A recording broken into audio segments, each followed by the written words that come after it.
To avoid fainting, keep repeating. It's only a movie. Only a movie. Only a movie.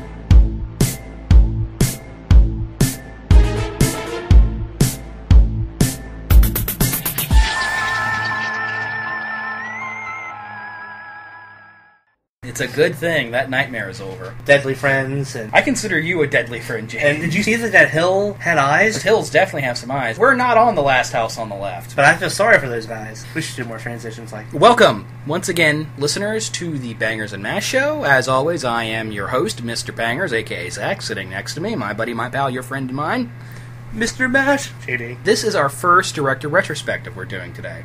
Yeah, That's how ass-backwards things are on the show. we had planned on doing this one for a while. This is the second part of our Wes Craven trilogy we're doing. Our trilogy of terror, if you will. Today, we are talking about Wes Craven. There are probably horror directors more notable than Craven, but then again, Craven's one of the top names. He's up there. People definitely recognize Wes Craven. He's a director that people just know. Like John Carpenter, after a while, he started sticking his name over the movie titles. Wes Craven Presents. The Wes Craven Presents was always annoying because a lot of people would think movies that were Wes Craven Presents were directed by him, even though he had really nothing to do with Dracula 2000 or Wishmaster or They or whatever the Wes Craven Presents movie was that year. You talk about me. Is that what this is about? You haven't gotten over that yet? You used to try and convince me that Dracula 2000 was a Wes Craven film. It's not. It's not even that good of a movie. Moving on. Moving on. Craven is interesting because you can really cut up his career into four very distinct areas. There's his pre-Elm Street career. His early movies are very gritty, very rough. He was obviously an independent filmmaker with really no experience, and then Elm Street was a huge hit and completely changed the direction of his career. Post-Elm Street period, from 84 up until the start of the 90s, blatantly obvious that he was trying to recreate the success of Elm Street. All of those post-Elm Street movies have nightmare sequences in them. Once he got to the early 90s, films were a little freed up. He wasn't trying to recreate the Elm Street magic quite so bad, and his direction had really evolved. He had actually started to evolve as a visual filmmaker and do some interesting things, and then of course Scream happened and made his career big again. Yeah. He really has still been the Scream portion of his career because everything since then has been in that style. I agree with that. One thing I really like about him, though, is that the gore is usually, in 90% of his film, pretty stellar. Blood looks real, the chunks look real. Realistic blood is something he's always used. Another thing with his career, you can see pretty clear ups and downs. Glass House and Hills Have Eyes were big hits on the Grindhouse circuit. Nobody saw Deadly Blessing. Swamp Thing bombed, so his career lulled again. Then Elm Street was a big hit. Shocker underperformed. Shocker. Deadly Friend underperformed. He was doing things like Vampire in Brooklyn, which was a huge bomb. Scream was a big hit, and then Cursed bomb. My Soul to Take didn't do well. Scream 4 underperformed. So now his career is in another one of those lulls. Wes is getting at the age, I don't know if he has another peak in him. I hope so. We all like to think that those great 70s horror filmmakers have at least one more great film in them, but we're rooting for all of them. We want to see one more great Wes Craven movie or one more great John Carpenter movie. I definitely don't think John Carpenter's got it in him. Well, we're going to talk about Carpenter in the future, but today we're talking about Craven. Sadie, junkie and dad, a quartet in harmony, barbershop bed, cutting the styling to size and a shape. Carusi, you know that this fooling around isn't getting us out of the state. Now, did you know that he got his start in porn? I actually did not know that. Him and John S. Cunningham, who would later go on to direct Friday the 13th, they started out shooting porn together. Wes Craven was the son of a Baptist preacher, he was an English teacher, and all these very wholesome things, and then he turns around and starts working in the porno industry. That's where he learned the brass tacks of filmmaking, and out of that emerged Last House on the Left, which came out in 1972. Although now that you mention the porno history, you see that he transitioned from porn. You could see how Last House on the Left came out of that environment. Yeah. It's a sleazy film. It is. It's very sleazy. Opinion. This- the acting is in the same caliber of maybe slightly better. Slightly better, yeah. Last House is a true grindhouse film. That it is. I'll give you that. You know, this movie played in grindhouses and drive-in theaters and all of these things.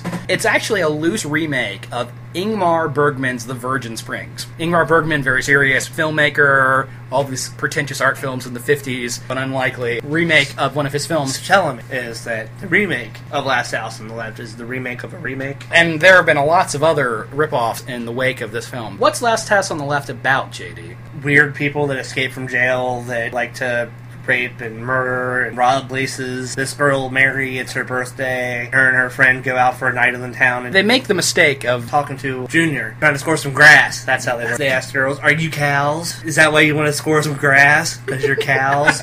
Move for me. Come on, move." Junior takes Mari and her friend Phyllis back to his apartment where his father, Krug, this notorious prisoner who's just escaped from prison, proceeds to take the girls out into the woods, rape and murder them. Coincidence would have it that after murdering their daughter, Krug and his gang of criminals show up at the house of the girl's parents, and they proceed to take bloody revenge on them.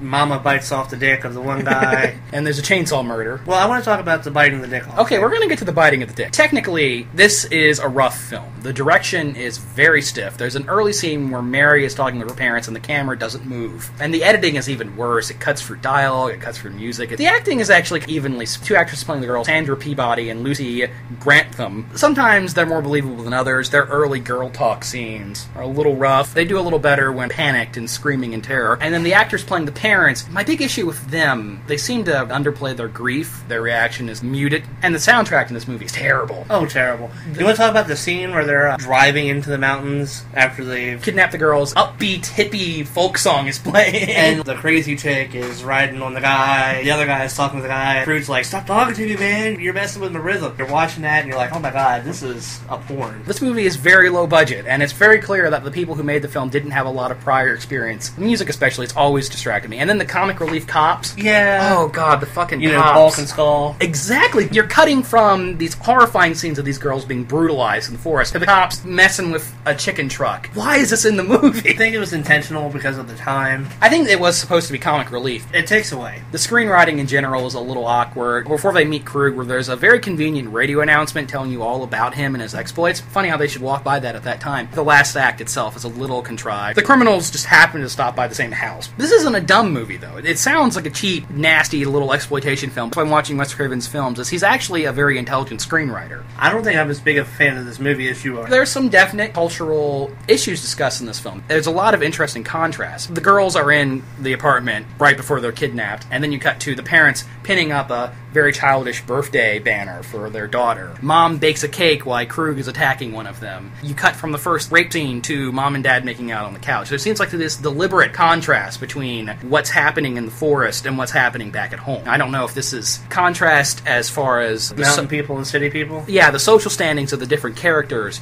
or maybe it's just a deliberately ironic choice of the parents don't know what's happening to their kids. Let's talk about that for a minute. Okay. Because now that you bring up the parents don't know what's happening with the kids, that happens in a lot of Wes Craven's films.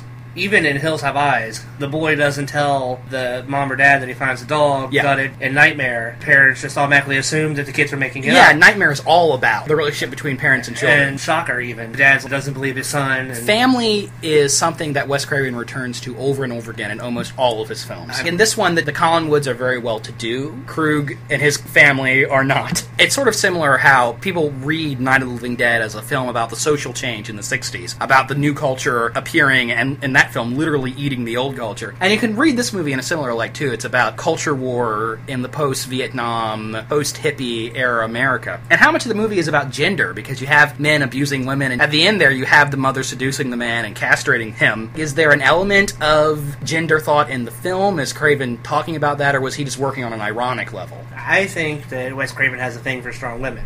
Oh yeah, definitely. That's a Because, reoccurring thing in many of his that's another films. reoccurring theme in his films. I think that it's a very clear representation of how he views the relationship between men and women. Mary's father is very open. He says to the mother, "Oh, don't worry about her. She's just at that age where she's expressing herself." Meanwhile, Krug intentionally gets his son addicted to heroin so he can control him. Another thing, the movie talks about the futility of vengeance. After the parents kill Krug and his gang, the last shot of the movie is actually pretty upsetting. Father and the mother are sitting together crying because they've wreaked revenge, but their daughter's still gone. There's nothing they can do to bring her back. And then you listen to the theme song, the road leads to nowhere. There's a few blatant foreshadowing occurrences. Yeah. The song "The Road Leads to Nowhere" in the first scene where you see Mary, when you first see her, you hear the song Road Leads to Nowhere playing. And Right, she's getting ready to go out with her friends. So. Yeah, really heavy foreshadowing. Yeah. The social scholars will tell you that all the horror movies in the early 70s are about Vietnam. The Night of the Living Dead's about Vietnam, Texas Chainsaw Massacre's about Vietnam, this movie's about Vietnam. They're all about shattering the ideals of the 60s. This film is obviously influenced by the Manson murders. Krug and his gang are very Manson-like characters. Maybe not. I don't see the relationship. I think the violence in the movie was definitely influenced by the things that were happening in Vietnam and they were seeing on the news. The violence, yeah. Other than that, I really don't think there's any relationship between the movie and Vietnam. I think it's really stretching things that there is some serious indications that he may not have had the best childhood. You wonder,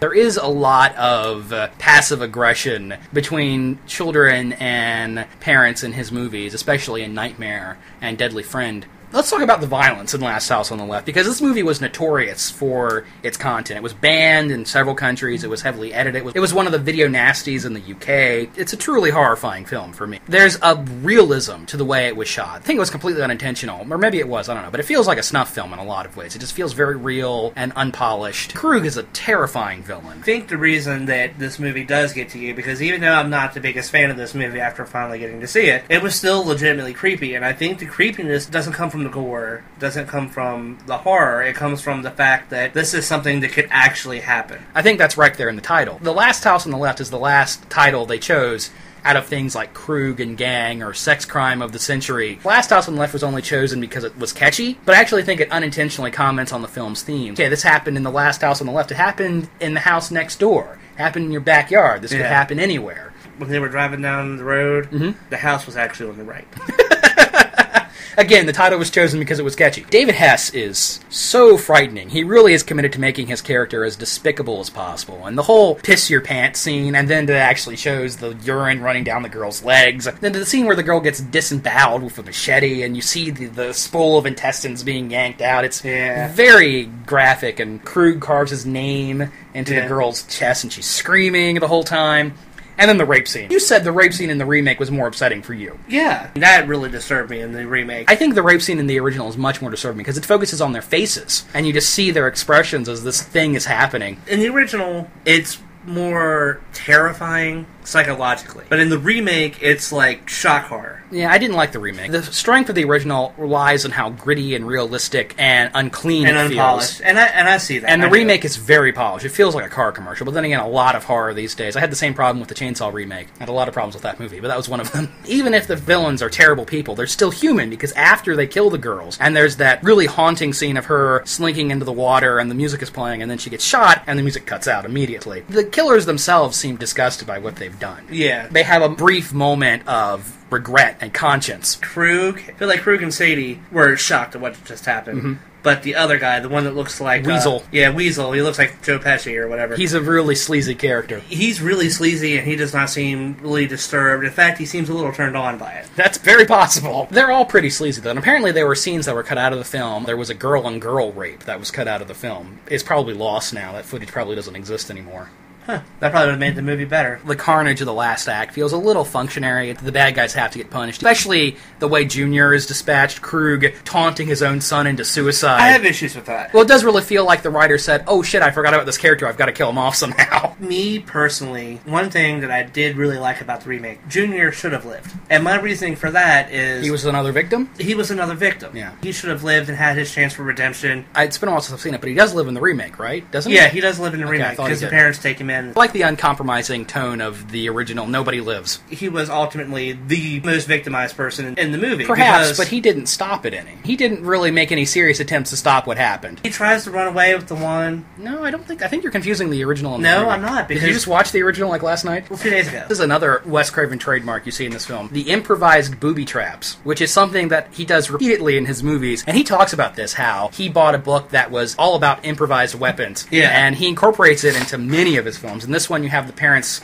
They put the whipped cream right at the base of the bedroom door. Yes. So when Krug comes running out, it gives the dad a chance to get further away, right, to get to another improvised weapon, and they try to open the door, and when he opens the door, the exposed wire that's hanging... Okay, it's an electrified... gets knocked into a soaked rug. There is cool stuff about the movie. Do you like the film? I'm on the fence about it. I need to watch it another time to really get an opinion But would on you it. want to? Because it's a pretty unpleasant viewing experience. Probably not. I'd say overall I like it. I think it's sort of amazing amazing how the film retains its ability to shock. It's still pretty upsetting, for me anyway. Maybe I'm more sensitive to these things. I don't think of myself as more sensitive to these things, but... because you were raised by two women. But the film was a huge hit in Europe, and there's a cottage industry of Italian rip-offs of this movie. The House on the Edge of the Park, The Last House on Dead End Street, Night Train Murderers, Last House on the Beach, Hitchhike. Several of these films also have David Hess in them. Last House was a big hit, but I don't think West actually got very much money from it. And it took him 5 years to make another film. Well, we're not done talking about... We're not done talking about Last House? No, because we haven't talked about the mother biting off the penis. Okay, we'll talk about the mother biting off the penis. That bothered me. I think that was crossing a line for that character's moral integrity. Madly in love with her husband, and they do show that very well. And I understand that she's overtaken with grief and rage. I get that. It's way out of character. Mama shouldn't have done the fellatio thing. I think that was crossing the line. What began as a vacation ended as a nightmare. The hills have eyes. The lucky ones died first. 1977's The Hills Have Eyes. Obviously, Texas Chainsaw Massacre caused the backwoods, deranged, inbred hillbilly cannibal clan to enter pop culture as a horror archetype. But this movie was also inspired by the Sawney Bean clan, which is a legend in Scotland about this family that lived in the caves, would attack travelers and eat them. Do you spend every waking minute of every day on the internet? Way more than I should, that's for sure. In Last House, family was a partial theme, and in Hills, it's the primary thesis of the movie. What is The Hills Have Eyes about, JD? It's about a young, hot Dee Wallace. Not really. Basically, this family's on a road trip to go over to California. They decide they're going to stop at the silver mine. I believe they're in Nevada, but they make a mistake when they pass through the desert. They don't listen to the crazy old gas station attendant. The portent of doom. Remember this, viewers.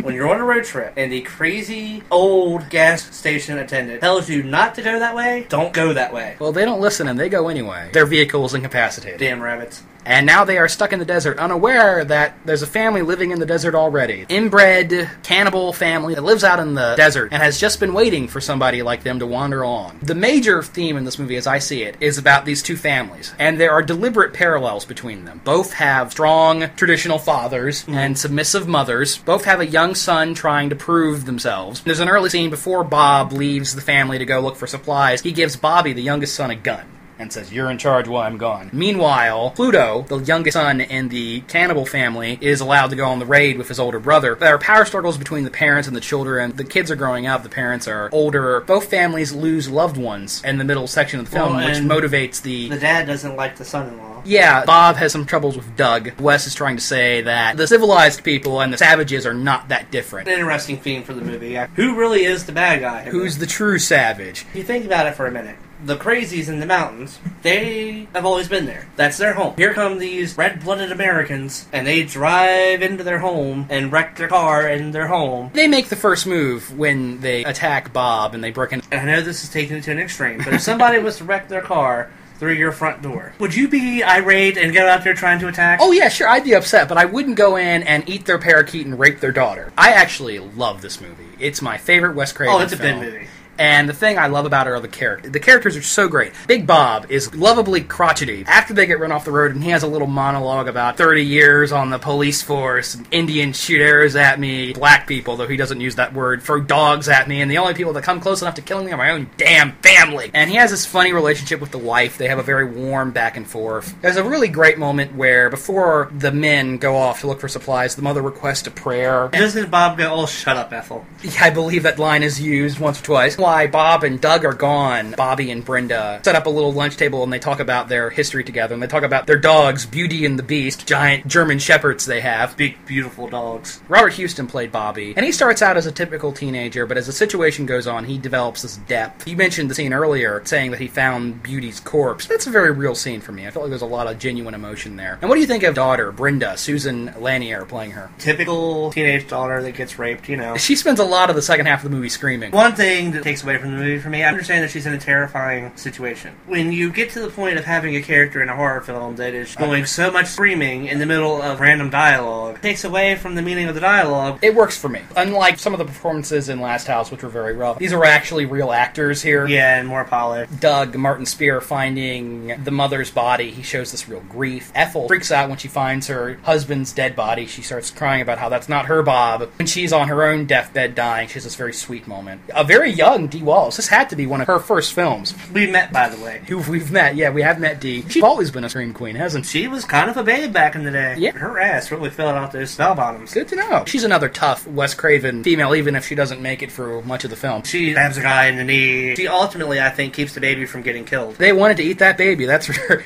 Now, speaking of which, what do you think of the cannibal clan? The weird-looking guy. Michael Berryman. Michael Berryman. Yeah, I really like his character. Pluto is an interesting character. I don't want to say he's the most likable of the cannibals, but yeah, he is. I think he's the most likable character in the film. It's really not surprising that Michael Berryman would go on to become probably the biggest name out of this movie, even though he's not that big of a name. But among horror... Dee Wallace is pretty big. Yeah, horror fans know who these people are. He's the most likable character in the film. Him and Beast. Ruby, the daughter... You have compassion for her. You really feel for that character. She wants to get out. But what about Papa Jupiter, the big main villain of this film? I didn't really care for him all that much. He's appropriately animalistic. He's a pretty scary guy. He's a villain that you love to hate. The performance is a little over the top. Still, it works. When you're taking on a name like Jupiter, which is the Roman name for Zeus... The entire family has a celestial. Jupiter is the father. Pluto is the youngest son, smallest planet. Mars is the oldest brother and stronger, more traditionally masculine brother. He's more volatile, which Mars is... The god of war. God of war. Mercury. Who is the retard in the family. Retard in the family. He stays up high. He's the watchman. He makes jokes.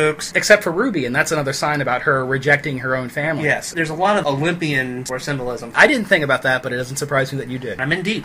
Well, you would say this is a better made film than Last House on the Left. I would say so, yeah. Even on a scripting level, it's a much better constructed film. I actually think this movie is fantastically paced. He's definitely evolved in those 5 years. He definitely has evolved as a filmmaker. There really isn't any overt horror in this movie until about 20 or 40 minutes into it. It takes its time, which I appreciate. The direction is very strong. You really do get a sense of isolation in the desert. There's a great scene after the baby is kidnapped. Doug goes running off into the desert. He's yelling, and the camera keeps pulling back. He looks very small in this wide, flat landscape. All of that is good. Editing is still a little rough, and the score is okay. It's occasionally 270s. There's occasionally a little too much funk in the score. It was the 70s, dude. True. You can't really fight the funk in the 70s. You can't fight the funk. My favorite moment in the film is when Bob gets back to the gas station and he talks to the grandfather. The old man delivers this monologue about Jupiter's origin. Then it builds, and the scene ends with Jupiter exploding through the window and grabbing the guy and pulling him out. One of the all-time best jump scares in horror history. That was a pretty good jump scare, although you know what the creepiest scene in the whole movie for me was? What is that? When the dog gets it. When Bobby finds Beauty's disemboweled corpse?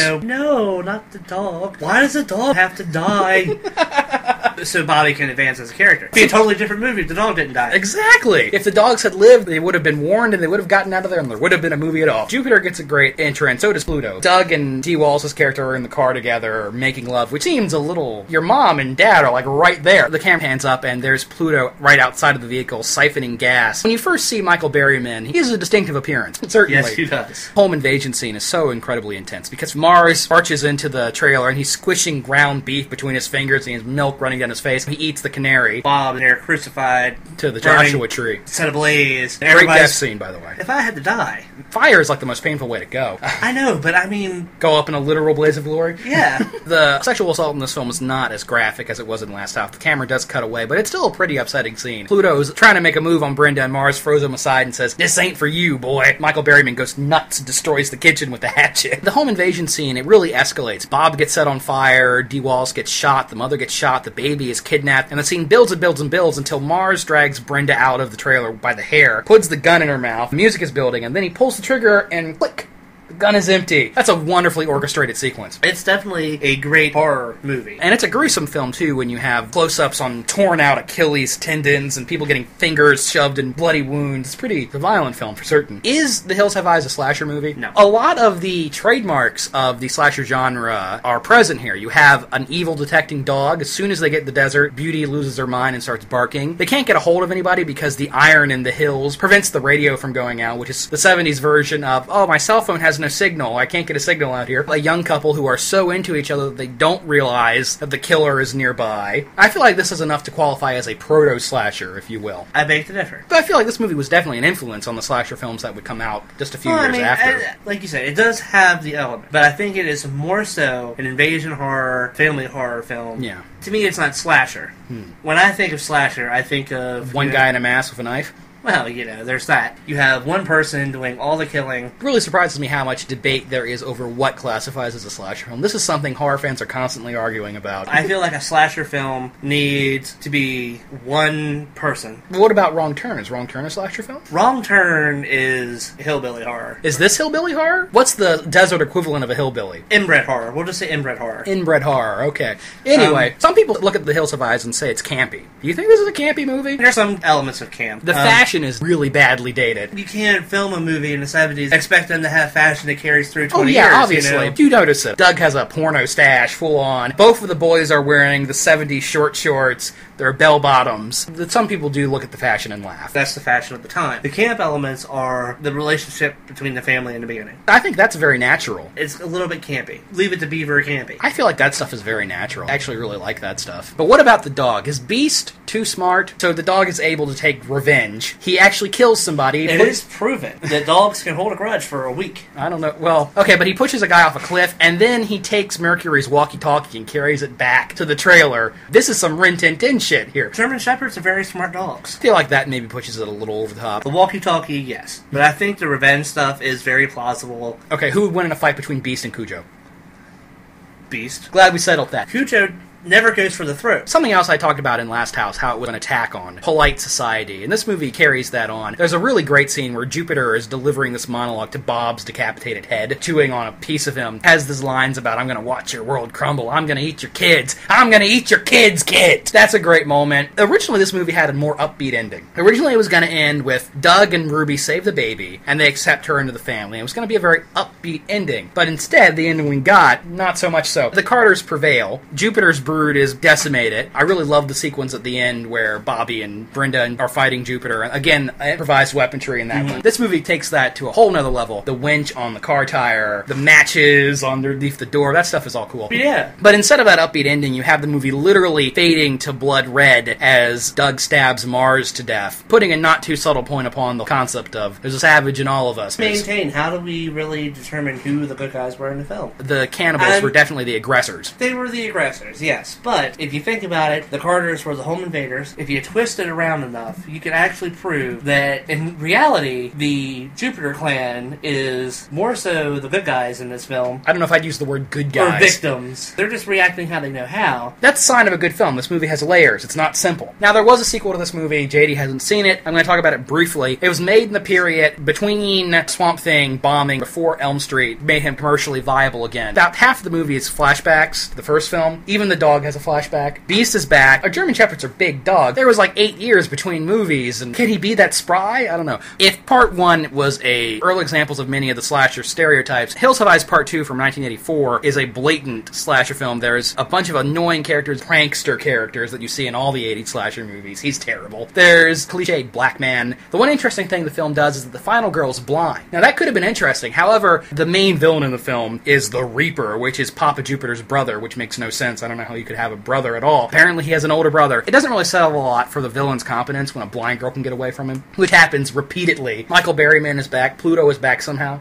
He returns to life without explanation. There's a lot of stuff. Doesn't have any speaking parts in that film, right? No, he talks. In fact, he talks more in the sequel than he does in the first one, even though he had his throat torn out by the dog at the end of the first one. They could have played that better if they would just have not have the speaking part. Weird kung fu fights. There's a lot of stuff with motorcycles. I know I'm making this movie sound incredible. If you just talk about Nightmare on Elm Street 4 on paper, it sounds incredible, but... Hills Have Eyes 2 is definitely one of Wes's weaker movies. I don't know if I want to say it's his worst movie, but it's not good. Those who will not believe, those who will not be warned, those who will defy its power become its prey.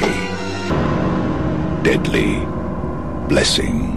Last House on the Left and Hills Have Eyes form the first two parts of a thematic trilogy, what I like to call the Wes Craven Savage Wilderness Trilogy. Both of those movies have very violent things happening out in the wilderness. The third part of that trilogy is definitely the least seen. And I don't know if it was intentional, but I always consider 1981's Deadly Blessing the third part of the Savage Wilderness Trilogy. You haven't seen all this film. I've seen like the first 10 minutes. And didn't grab you in the first 10 minutes? It would make a great bedtime movie because it knocked me out in the first 10 minutes. I enjoy Deadly Blessing. Wes didn't write this movie. It's definitely his most commercial film to this point. It looks very professional compared to his first two pictures. There's a full orchestral score, one that goes way too over the top in my opinion. And there are some scary moments in this movie. If you're afraid of spiders, this film has got some stuff where you have a woman running into a full spider web, you have a spider crawling on her cleavage. There's a repeated nightmare of a woman having her mouth held open and a spider falling into her mouth, which was so good that it actually made the poster. Michael Berryman's back, and there are too many jump scares. There's some slow motion in a couple of the death scenes, which is a weird choice. This is pretty much a full-on slasher film. You have several of the Halloween-style POV shots. A guy gets a glance at some boobies and then gets immediately killed as it goes. Right, you look at titties, you get killed. The movie even directly quotes the dead boyfriend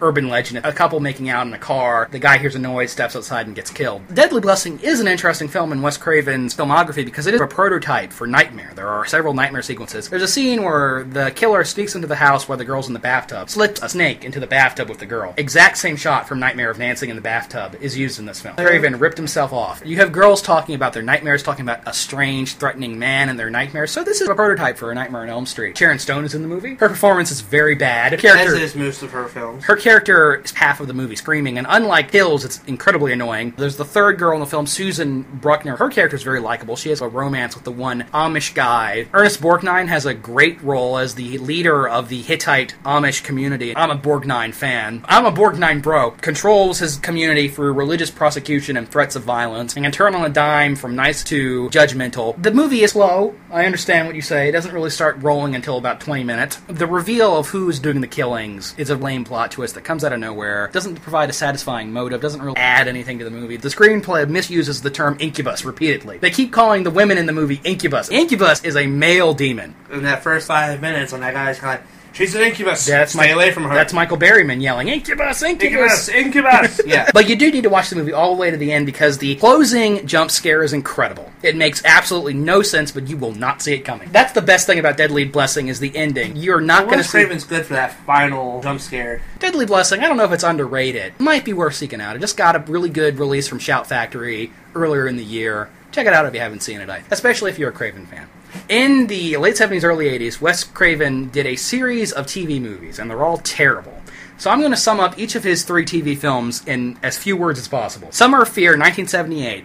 A cousin moves into a family house. She's secretly an evil witch. Linda Blair is the main character. And what does the evil witch do to Linda Blair? She gives her acne. She steals her boyfriend. She makes her pet horse go crazy. These are the most soft, passive-aggressive horror threats ever. Apparently a witch can't have her picture taken. So Linda Blair fights her back with a camera. She goes crazy and drives a car off a cliff to the end. Fran Drescher's in it. She's a witch? No, she's not. 1984, Invitation to Hell. Robert Urich plays a science designer who takes his family to this new town. He's working for NASA, designing an astronaut suit to go to Venus, which is the last planet in the solar system NASA would want to go to. This astronaut suit has a built-in flamethrower, has a built-in laser beam, full-on Star Trek laser beam. The best part about the astronaut suit is that it can see people's auras. Pretty sure the aura is not a concept science actually recognizes. Anyway, the movie's not actually about that. The movie's about Susan Lucci trying to tempt this good family into joining the local health spa, which is a gateway to hell. And you know Susan Lucci's evil because in the first 5 minutes of the movie, she melts a guy's face by pointing at him. That's kind of cool. Oh, no, it's hilarious. It's absolutely hilarious because Susan Lucci has a bright orange jumpsuit on with shoulder pads, gets run over by a car, then immediately pops back up on the other side, points at the guy, and he explodes. It's amazing. Robert Urich doesn't want to join the country club, but his family does. And as soon as they join, they immediately become evil. The mother is abusing the dog. The daughter is played by Punky Brewster. Robert Urich comes home from work and sees his daughter has disemboweled her favorite stuffed animal with a crowbar. Punky Brewster swinging the crowbar around, yelling in a devil voice. Hysterical. The father puts on the astronaut suit, marches into the health spa, marches into a literal fire and brimstone hell, jumps into an abyss, ends up in a version of the town where the color has been reversed, rescues his wife from an evil piano, and then Susan Lucci explodes in a blast of crazy 80s Technicolor special effects. That's Invitation to Hell. It's hilarious. Last part of the Wes Craven TV movie trilogy of Suck is Killer. Guy's chronically frozen, machine malfunction, he falls out, but he comes back with no soul, so he's evil now. It features the most passive-aggressive kill in a horror movie ever. The man that has been defrosted owns a company. The person who has current control of the company, this old man, is trying to talk to him. The evil guy starts walking upstairs, and the old man walks after him. This causes the old man to have a heart attack because he exerts himself. Now, instead of just stopping when his breath is cutting out, he just keeps walking until he dies. The movie's notable because it's got Jill Shalonen in it from The Stepfather playing a very similar role. It's a real bore. Really no reason to see Chiller. Anyway, you don't have to see any of those unless you want to laugh. Deadly friend. She can't live without you.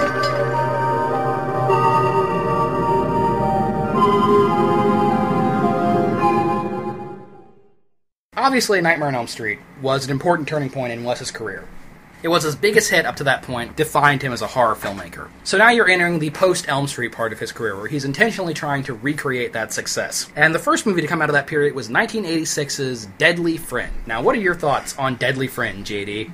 I actually like the movie. I do as well. In fact, I kind of love the movie, even though it's not a great film. In fact, it might not even be a good film. It's a very strange film, tonally. I thoroughly enjoy the film. I think it's really entertaining. It's a good horror movie to introduce kids into horror with. Is it? We're going to talk about that. This is based off a novel called Friend. And what's Deadly Friend about? This really smart guy who... His mother and him have moved into this new town. He built this robot named BB. This super intelligent robot. The technology nowhere near existed at the time. And actually, BB is one of the most lovable characters in the movie, in my opinion. We'll talk about that. Who does he meet when he moves to this new town? He meets his friend Sam. Yes, the girl next door, Christy Swanson. Going to the college to be like a brain surgeon or something. This is important later. Yes, that is important. He makes friends with Sam, who has an abusive father. Yes. BB gets killed. The robot gets killed. Paul loses all the people he loves in his life. His pet robot gets blown up by the crazy lady with a shotgun. Sam gets killed by her father. Well, she goes brain dead. She gets pushed down the stairs. And he decides to solve both problems by putting BB's microchip brain into Sam's brain and turning her into some undead, super strong robot girl. This was actually Wes Craven's first attempt to move away from the horror genre. This was supposed to be a kids' movie. It was originally conceived as a family-friendly boy and his robot story. The studio watched it and said, well, this is a Wes Craven movie. Fans are going to come and be disappointed. You need to add some more horror. So he inserted a number of very gory special effects sequences. And the film shifts back and forth between the cutesy antics and this over-the-top gore.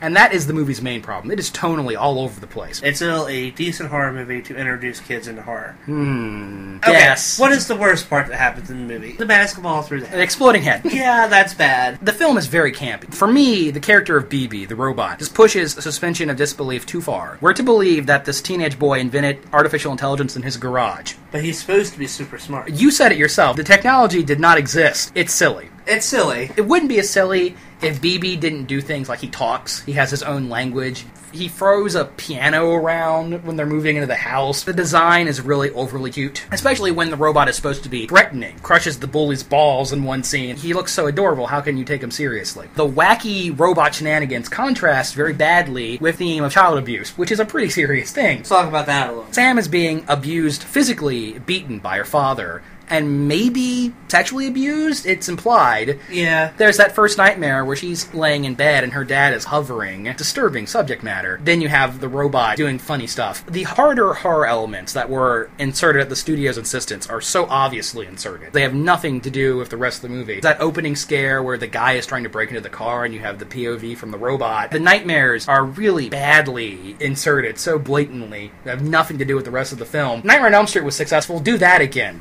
We want more nightmare sequences from you, Wes. Stupid studios. First scene of Christy Swanson stabs her father with the glass tube and he is spraying blood all over her and cackling, which is very campy. The second nightmare where Paul wakes up and father's head is in the bed with him has nothing to do with the movie. I beg to differ on that one. But talking about the father's death, that moment is ruined by the actor having a very funny death face. You can't see it.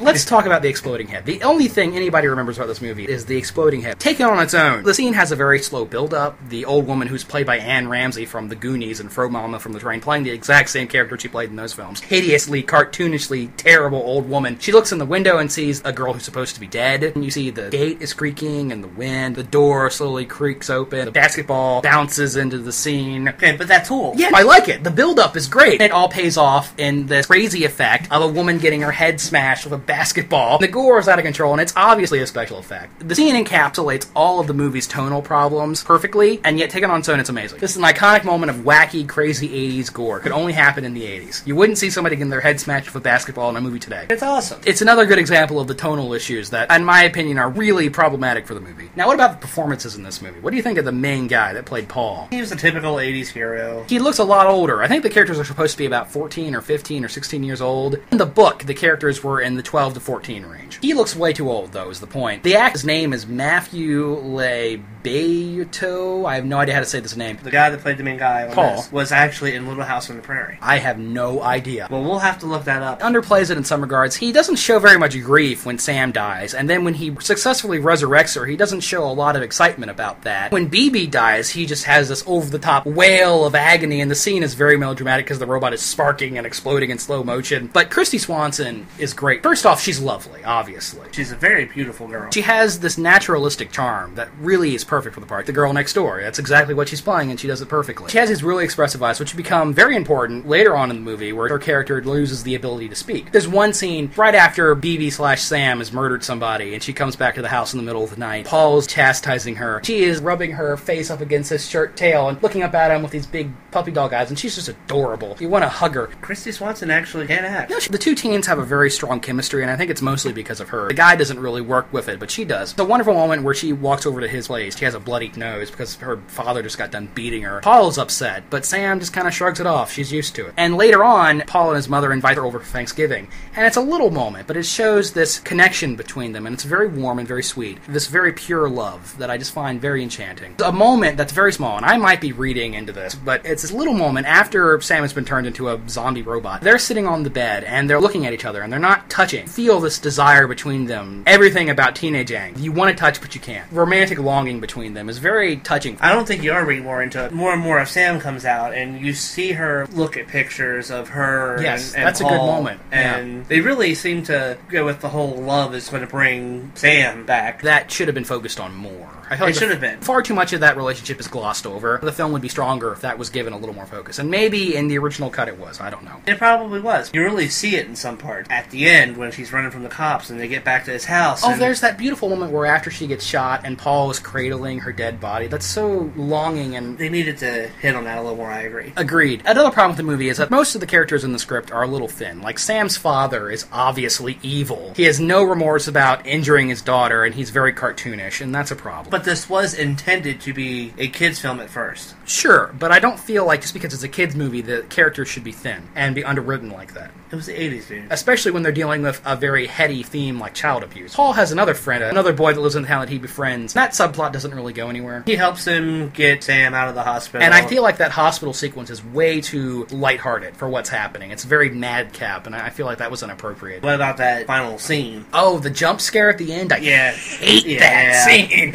That, like, ruins the movie for me, almost. Oh, it's terror. He's in the morgue with her, and then it's BB's face comes out of the corpse, but it's got, like, a scary mouth on it. It makes no sense. What, is this a nightmare scene? Is this literally happening? Yeah, they don't go with that. It's such a lame, obvious... I argue that it's a nightmare scene. That's what my heart believes. It would have to be.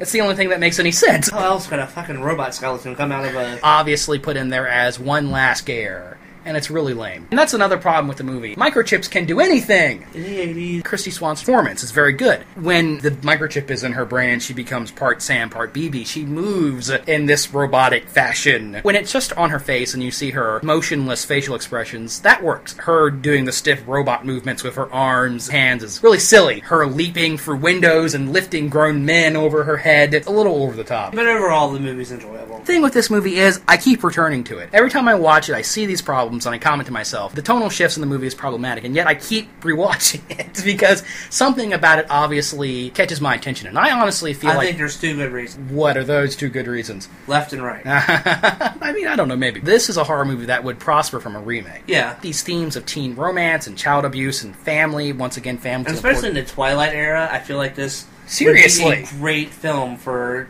today's age. The teenage Frankenstein. It repurposes these classic horror concepts in a modern setting, which I'm all about. I feel like a remake would actually really work for this film. Hollywood, if you're listening, I want to do it. If our one viewer is actually from Hollywood. A secret studio executive. Do you think Wes Craven's original cut, the more family-friendly cut, do you think that would have made a better film overall? Yeah, probably. I feel like they needed to just pick a tone and run with it. Exactly. If they would have gone straight horror, the movie would have been better. If they would have gone straight child-friendly film, it would have been better. In the shadows of the imagination lies the ultimate nightmare. Don't let them bury me. I'm not dead.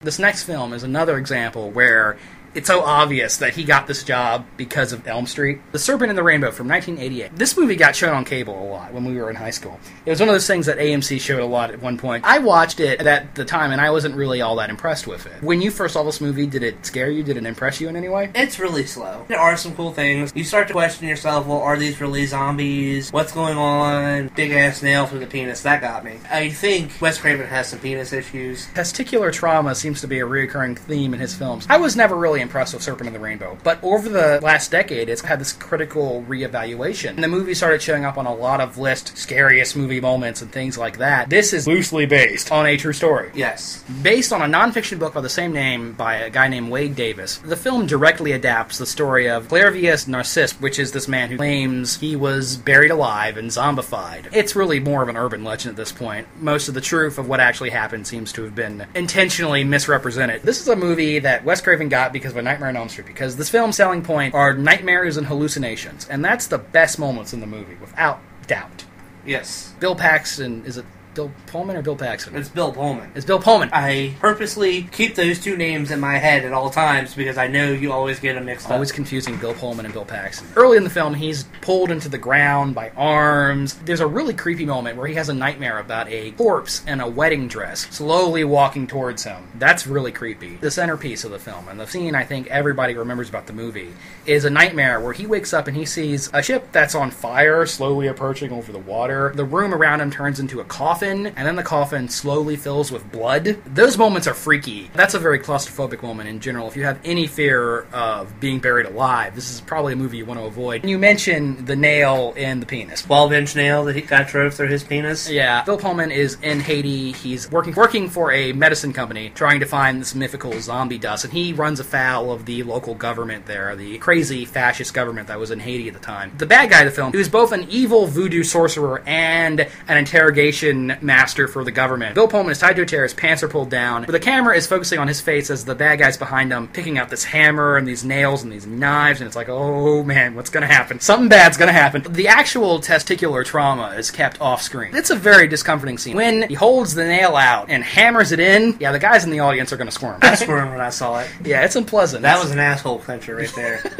All that stuff is good. The problem Wes Craven has throughout the post-Elm Street era, he just can't get scares right. There's a moment after Pullman leaves Haiti and comes back to America, and he's still receiving voodoo visions. A hand reaching out of a bowl of soup is kind of creepy. The woman, also sitting at the table, jumps up, bites into her wine glass, starts swinging a knife around and talking in a man's voice. Personally, don't think that's scary. At the end of the movie, it becomes really overt. Bill Pullman is buried alive, he's hit with a zombie dust, and then when he is pulled out, he is still experiencing these weird visions because the evil voodoo sorcerer has stolen his soul. Isn't it really just opium or something that they're throwing in the face? The zombie powder is apparently made from, I believe it's tetrodotoxin, which is the poison from pufferfish. That can create a death-like state. Now, this is the pseudo-scientific explanation. Things at the end, if he sees things like Paul Winfield has a small role in the movie, and his character dies, and he comes back at the end and tears his own head off and throws it around. That stuff is cool. He's walking through a prison, and there are these giant rubbery arms reaching out of the prison door walls. It looks really silly and looks really fake. The end, where Pullman is fighting the bad guy, it becomes like an action movie. He's getting tossed into shelves and punched. And isn't there a pile of souls or something? There's a shelf of collected souls, and yeah, Bill Pullman throws the bad guy through the shelf, and all the souls escape. Start attacking, don't they? No, they don't attack. But Bill Pullman does summon his jaguar spirit animal. Okay, that stuff is really silly, and it seems at odds with the rest of the film, especially since his character is meek. He's not a big action hero. I can't help but wonder if that was studio interference, because that's what it feels like. I feel like there's a couple of pacing issues. Pullman has this reoccurring voiceover that puts too fine a point on it, and awkwardly linked scenes. There's a lot of flat exposition about what voodoo is. Is it a movie that I would watch multiple times? Probably not. The love story in the movie is really forced in. While he's there in Haiti, he meets a doctor and they fall in love. There's no sparks between the actors, and it feels like we need a love interest in this story. Put that in there. Overall, I'm okay with the movie. I think it's a decent film, but I don't know that it's one that I would say that I like. The nightmare with the blood filling a coffin is great. That's a great sequence. And the rest of the movie is never really that good. It made me cringe with the nail through the penis. Because this is Wes Craven's first movie with a decent budget. He had done studio films before, but this was the one where he actually had some money. Big helicopter shots of the Amazon rainforest. For me, the movie never really comes together. The script is routine. There's a lot of basic Hollywood formula in there. It's not bad. No more Mr. Nice Guy. Now, Wes Craven brings you his greatest creation. No more! Shocker.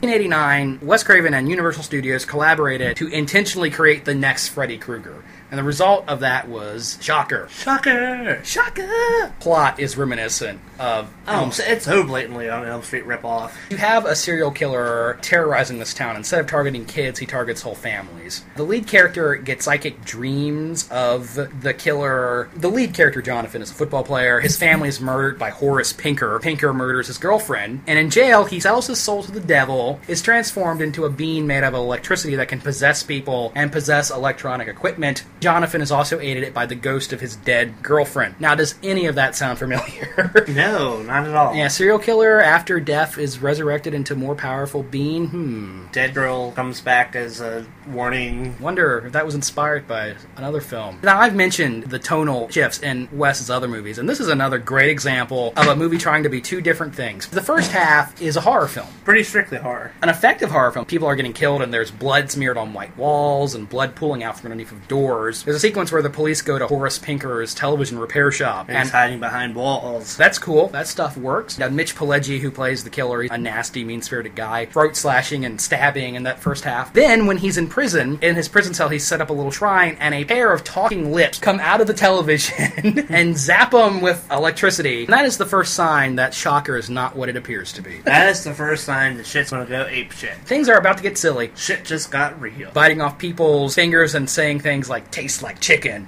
Gee, you mean he says one-liners after he kills people? Has really goofy one-liners. That sounds familiar. Where have I seen that before? Undead serial killer that has really cheesy one-liners. I can't tell if the movie's trying to be serious or not. Pinker has possessed a cop, and he's chasing Jonathan through the park, and he's firing bullets at him, and they're just missing. That stuff is kind of cool. Pileggi possesses a little girl, and the little girl jumps into construction equipment, and this little girl is driving this front-end loader and swearing and attacking people. Is this supposed to be funny or not? I can't tell. Yeah, I wasn't too fond of that one. The score is telling you this is serious, but what's happening can't be taken seriously. Shall we talk about the end? The movie just goes nuts. Goes apeshit. A recliner grows eyeballs and tries to strangle him. Yeah. Horace Pinker delivers a one-liner about his Volkswagen. Jesus. And then they jump into the television. This is blatantly comedic. He's pretending to be a World War II fighter jet. They're running through all the different TV channels, and here's Leave It to Beaver, and here's Frankenstein, and Alice Cooper, and John Tesh. The two pop out of the TV into this house where this white trash family lives, is fat on the couch watching the TV. She says something like, I've heard of interactive television, but this is ridiculous! Seriously? Could there be a possible sub-symbolism in this film about how TV rots the brain? I'm not sure, because there is a lot of focus on violence on television, and a movie you're going to watch on TV, and there's a lot of TV in it. The movie ends with all the electricity in the town going out, and everybody walking out of their house and looking up at the stars. TV's bad for you. But the film doesn't really have anything to say about that. There's no clear opinion in the movie itself. It doesn't really come down on either side of the issue. The first half of the film isn't about television at all. Right. Think about it, okay? He sells his soul to the television gods. Okay, yeah. At the end, they're running through all the television stations. The way they defeat Horace Pinker doesn't make a lot of sense. Somehow, by getting him on camera, Jonathan can pause the television and that pauses him. It's not very clear. The rules are made up as they go along. That tonal whiplash had to be intentional. I think so, yeah. It's like they were trying to make Evil Dead 1 and 2 in the same movie. That's going to be my argument for everything. It was the late 80s. It was the 80s. The performances are okay. It's sort of interesting. The guy who plays the lead character, the boy, that's Peter Berg, and he has since gone on to become a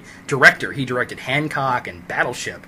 He's director of these big-budget action movies, so that's kind of interesting. Well, it explains a lot. Yeah, because he's not really that good of an actor. He's not that good of a director either. The girl who plays his girlfriend is so stone-faced. She's like asleep on Quaaludes or something. 80s. And what do you think about Mitch Pileggi as Horace Pinker, the villain of the film? I think that he actually makes an effective villain. He's okay. He's no Robert Englund. He's no Robert Englund. He can't bite into those one-liners the same way. No. Lend me your ear. I'm playing with power now! Yeah, you know. I'm your DJ now, Fresh Prince. He's not that good, but he's okay. He's probably the best thing about the movie. Yeah, definitely. You know, honestly, Wes Craven's direction has really evolved. This is a pretty smooth-looking film. You have long takes and slow pans. There's a scene where the electric chair is introduced and the camera spins around the whole room. That stuff is kind of cool. There's even a Vertigo-style reverse dolly shot and a shot from the inside of a peephole, which reminded me a lot of Dario Argento's Opera. I don't know if that was intentional or not. Could be. You could tell the studio wanted this to be a big hit because there's a lot of attention given to this late 80s hair metal, heavy metal soundtrack. Shocker! Yeah, Dudes of Wrath, a supergroup composed of Ace Frehley and Tommy Lee, and a couple other people, performed the title song. Megadeth does a cover of Alice Cooper's No More Mr. Nice Guy. That's prominently featured. Sometimes the music works and it adds some energy during a chase scene, but other times it's kind of distracting. Yeah, shocker. It's a weird movie. Do we like it or hate it? I don't really like it, no. It has its fans. During the time period where people were still requesting characters for the movie Maniac line, Horace Pinker was a name you'd see every once in a while. So it has its fans. One point, Wes was talking about remaking it with Kane Hodder in the lead role. No. Would you want to play it for full comedy or full horror? Because you could really go either way.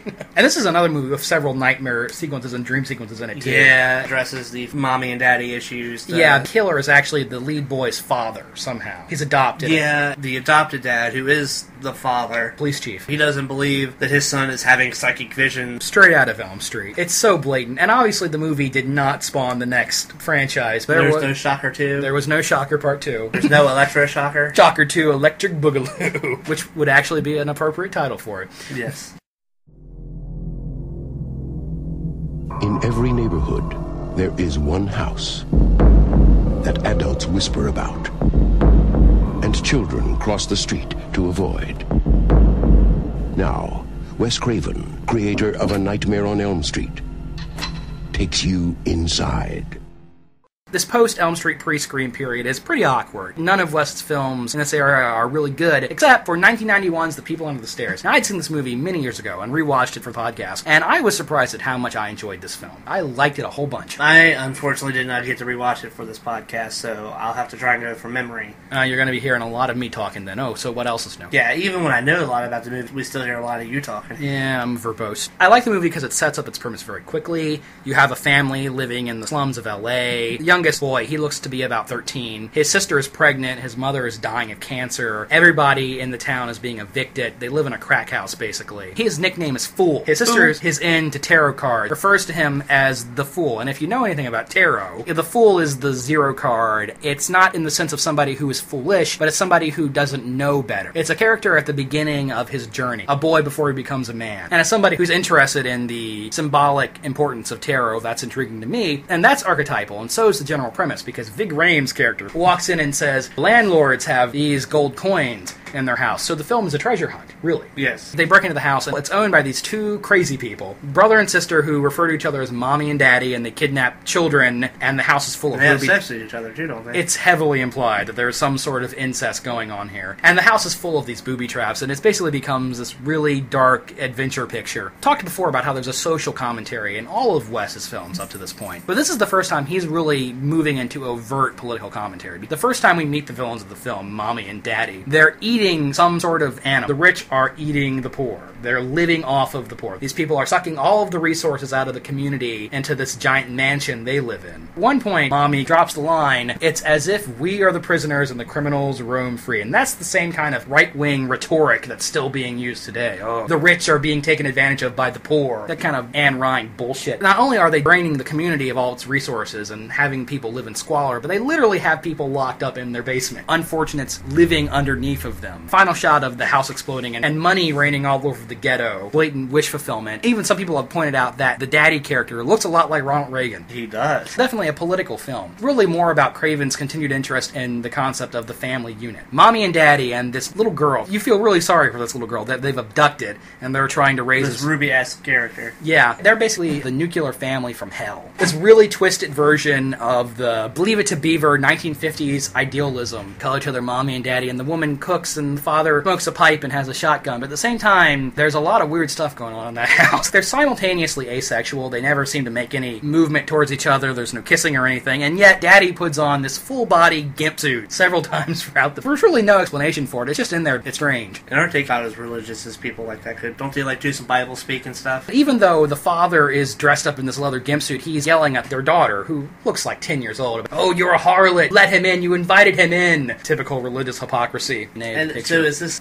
Wes's subconscious, maybe conscious way of getting back at his parents. I don't like to read too much into somebody's personal life based on their art. People speak through it. You do have to wonder. I don't think Wes had a great relationship with his dad. Mommy and Daddy are the best villains in a Wes Craven film since Freddy Krueger. Wendy Robber plays Mommy, and she's terrifying. She's so crazy. Really nuts. Everett McGill goes way over the top as Dad. I mean, both of them are like that. They're yelling and screaming, but it seems genuine. It's not performance art. It seems like these people are fucking nuts. And you feel so bad for Alice, the little girl, because she's held down, she's screamed at, and there is some weird sex stuff going on. Daddy, in addition to wearing the gimp suit, at one point he actually sniffs a pair of boys' underwear. Alice has been strung up to the chimney on chains, and he's in the gimp suit, and he walks into the room, and he starts feeling himself downstairs. You laugh at it because it's just so crazy. But at the same time, it does seem to imply there's definitely some abuse going on here. Most Wes Craven element about this movie isn't even that. It's the fact that the house film is set in is the biggest Wes Craven improvised booby trap ever. The whole house is filled with these traps. Tripwires that close doors, stairs that collapse into a slide. You have an electrified doorknob, giant spikes on tripwires. And I love the Wes Craven improvised booby traps, so that stuff is awesome. And this film, too, is like Shocker and Deadly Friend. It does seem to jump back and forth between comedy and straight-up horror. The brother and sister have a Rottweiler in their house. And obviously Rottweilers can be vicious attack dogs, but the dog is honestly a little too cute to be scary. The difference between this, though, and like Deadly Friend and Shocker is that the differences work. They're intentional. Because usually when the horror is going on, the horror is going on. Yeah. He punches the dog in the face, and then he punches the guy in the dick. That stuff is funny, but then you do have legitimately upsetting stuff. The most disturbing scene in the movie is when Alice, the little girl, is forced to take a bath in a scalding hot bathtub. For some reason, that really bothered. This is a gory film. People getting chopped up. There's cannibalism and guts and blood. I feel like it works because this feels like a modern fairy tale. You have these kids going into a mysterious place. There's villains there. It's Hansel and Gretel. It does have elements of that. Wes Craven would revisit A New Nightmare blatantly. That makes it work. It has this dark comedy tone, and it's not like in Shocker where you're going from hard horror to wacky, goofy slapstick. Fool is in the basement, and he discovers the people who live under the stairs, and all you can see are these flashlights shining in between the slots in the wall. There are no nightmare sequences in this movie, but that scene feels very nightmarish. There's one scene where Fool is on one side of the wall being attacked by a Rottweiler, and Daddy is on the other side of the wall with his shotgun with the bayonet on it, stabbing into the wall. That's a really effective moment. That builds well. Performances are great. I really love the character of Fool. He's crafty. He's likable. There's A.J. Langer, the actress playing the little girl, when she revolts against her parent at the end of the film, that's very cathartic. You have Vig Rhames throwing out this really crazy dialogue of, you're too old to get tit and too young to get ass. And this is another movie Wes has talked about remaking. I really like People Under the Stairs a lot, and I feel like a remake couldn't add anything, yet at the same time, these themes of the rich living off of the poor and economic... Really fit in with the time. Yeah, no, it's still relevant. More so now than it was then. Deadly Friend would be great for this time because it's Twilight. I would like to see it as a horror romance, but not like a Twilight horror romance. No, it would be easy to go straight on a horror romance. Yeah. And then twist it around in the commercials to make Twilight make it look like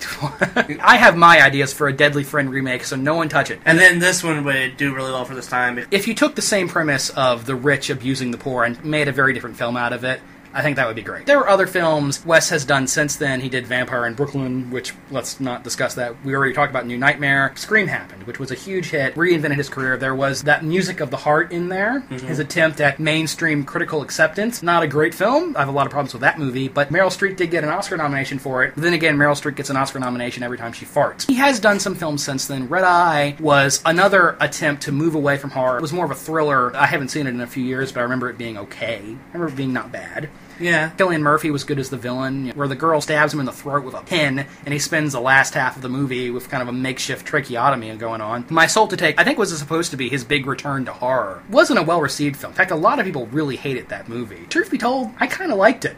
Yeah, I mean, I didn't see any problems with it. Owes a lot to Nightmare. There are some Nightmare sequences. There's this whole thing about the family legacy. Another moment of a child being the son of a killer. It's a goofy film. One kid dresses up in a condor costume, shoots vomit and poop on the classmate. Yeah. The lead character finds out that he's the son of a serial killer. He changes out of a white shirt into a black shirt and crushes a kid's hobby horse. Oh, he's dark now. So it wasn't a great film, but honestly, I felt like if it had been released in the 80s, like Shocker, you'd have people looking back on it and saying, like, oh yeah, it's goofy, but I enjoyed it anyway. I see its flaws, but I can still enjoy it on one level. Should we mention what the next topic is going to be so that people don't lynch us? Well, I think it should be fairly apparent considering the notable thing we're leaving out. What about Scream? We're going to talk about Scream. Scream is its own episode. It will be the next episode, and that will conclude our own trilogy, our Wes Craven trilogy. The Scream fans, I don't know if they're listening, but I know they're out there. We're definitely going to talk about that series. We will talk about that next time on the Bangers and Mash show. Why don't you lay the email address on them, Mr. Mash? I would, but I don't know it. Our email address is bangersnmash88@yahoo.com. That's the word bangers, the letter N, the word mash, the number 88@yahoo.com. I've actually started checking the email on a regular basis.